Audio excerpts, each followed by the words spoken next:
السلام عليكم ورحمة الله. أهلا بكم في فيديو جديد على قناتكم قناة 7 صنايع.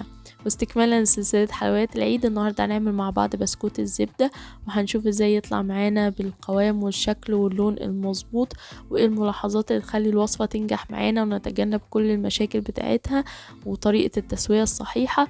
فتابعوا الفيديو كويس جدا للآخر، ان شاء الله الفيديو يكون مفيد بالنسبة لكم ويعجبكم. وما تنسوش بقى لو الفيديو عجبكم تعملوا له لايك، ولو لسه مش مشتركين في القناة يا ريت تشتركوا وتفعلوا زر الجرس وتختاروا الكل عشان يوصلكوا كل اشعارات فيديوهاتي الجديدة. ويلا نشوف وصفتنا النهارده هنعملها ازاي. ودي المقادير اللي معايا هنا كيلو من الدقيق المنخول، وكيلو الدقيق بيبقى حوالي 7 كوبايات ونص. ومعايا كمان 650 جرام من الزبدة، يعني 3 كوبايات تقريبا الا معلقة كبيرة. والزبدة هنا بتبقى لينة بس في نفس الوقت ساقعة طالعة من التلاجة، يعني لا بتبقى بدرجة حرارة الغرفة ولا مجمدة بحيث ان انا مقدرش اخفقها بالمضرب الكهربائي. معايا كمان 400 جرام من السكر البودرة، يعني كوبايتين ونص، و6 بيضات بدرجة حرارة الغرفة، ونص معلقة صغيرة من البيكنج باودر وفانيليا، وريحة برتقان لو حابين ان احنا نعمله بنكهة البرتقان. وعامة هسيب لكم كل المقادير بالجرامات والكوباية في صندوق الوصف. في بولة بقى هضيف الزبدة مع السكر البودرة وهخفقهم بالمضرب الكهربائي على سرعة هادية لمدة دقيقتين لحد ما المكونات تندمج مع بعض. بعدين هعلي السرعة واستمر في الخفق لمدة 5 دقايق تقريبا لحد ما قوام الزبدة يبقى هش ولونها يفتح بالشكل ده. المفروض بقى ان انا اضيف بيضة على الخليط. اول ما تندمج بضيف اللي بعدها، بس هنا نزلوا بالطين مع بعض، فالمفروض احنا نضيف يعني كل بيضة لوحدها الاول. بعد كده هكمل بقى بالشكل ده لحد ما اخلص كمية البيض اللي معايا. هضيف معاهم بقى الفانيليا وريحة البرتقان.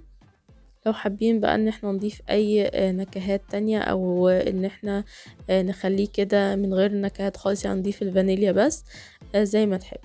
وبستمر في الخفق لحد ما احس ان البيض اندمج تماما مع الخليط. هوقف خفق بقى كده واقلب بالسباتيولا، واثناء ما انا بضرب بالمضرب الكهربائي كل شويه بقلب بالسباتيولا عشان اتاكد المكونات اختلطت مع بعض. بيبقى قوام كريمي كده زي ما انتم شايفين. بضيف بقى البيكنج باودر على الدقيق واقلبهم كويس، وبعدين بضيف الدقيق على الخليط.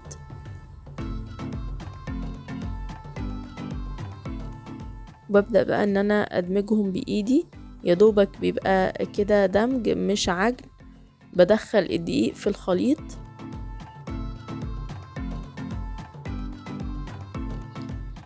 كده، اول ما يندمجوا خلاص بتبقى عجينة كده سايحة ومش ملمومة زي اللي انتوا شايفينها كده. بس المفروض ان هي ما تلزقش في ايدي، يعني هختبرها كده بصوابعي. لو لسه بتلزق هتبقى محتاجة شوية دقيق صغيرين كمان.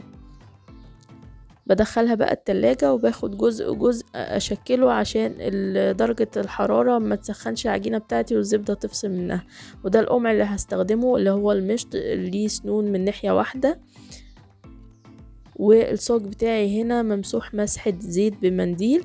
بحط الخليط في كيس الحلواني وبضغط كده عن قرب، يعني ما بضغطش الكمية كلها، مش هقدر ان انا اضغطها كويس بالشكل ده. بضغط عن قرب كده وبحاول ان انا اوحد الضغطة بتاعتي عشان كل البسكوتة تبقى ارتفاع واحد او سوا واحد، ما نلاقيش حتة عالية او عريضة وحتة رفيعة.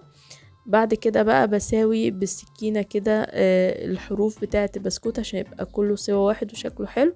وادخله بقى التلاجة يريح 10 دقايق عشان ممكن يكون سخن من ايدي ومسكة الكيس.